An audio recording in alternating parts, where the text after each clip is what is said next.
Sa gitna ng pinaigting na pagprotekta sa mga overseas Filipino worker, umano'y illegal recruitment agency, ipinasara ng Department of Migrant Workers sa Pampanga.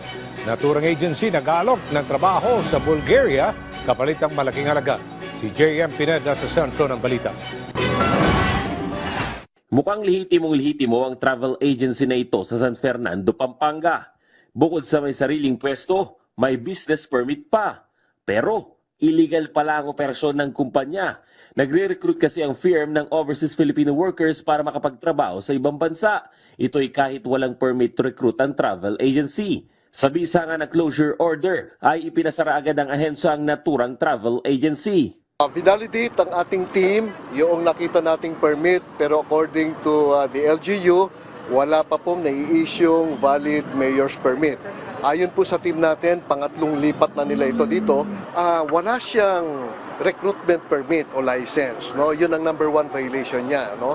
Hindi siya otorisado at lisensyadong entity para mag-deploy, mag-anyaya, mag-hire ng mga workers papunta sa abroad, no? Nabisto ang illegal na operasyon ng travel agency dahil sa sumbong ng ilang mga biktima. Inalok raw sila ng trabaho sa Bulgaria kapalit ng nasa 70,000 pisong sahod.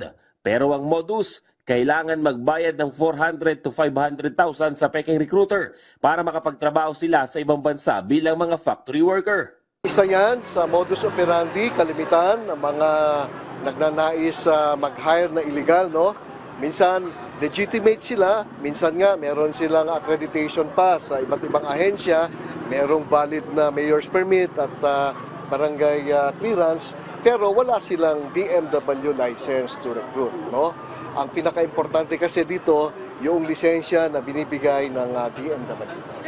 Walang naaresto sa pagsalakay ng DMW at tanging mga dokumento na lang ang nadatnan. Muli namang nagbigay babala ang ahensya sa mga Pilipinong gustong makapagtrabaho sa abroad. Maigting pong nagpapaalala ang Department of Migrant Workers na mag-ingat po sa pakikipag-usap, no? At pagtanggap ng mga offers na nanggagaling po, lalong-lalo sa tulad dito, isang travel agency na ng ating vinalidate ay wala namang permit at walang lisensya na mag-hire at mag-recruit papunta sa abroad, no? Iginit ng DMW na magkaiba ang lisensya ng travel agency sa overseas job recruitment.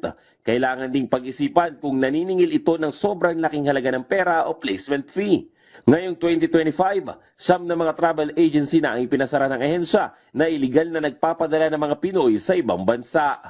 J.M. Pineda para sa Pambansang TV sa Bagong Pilipinas.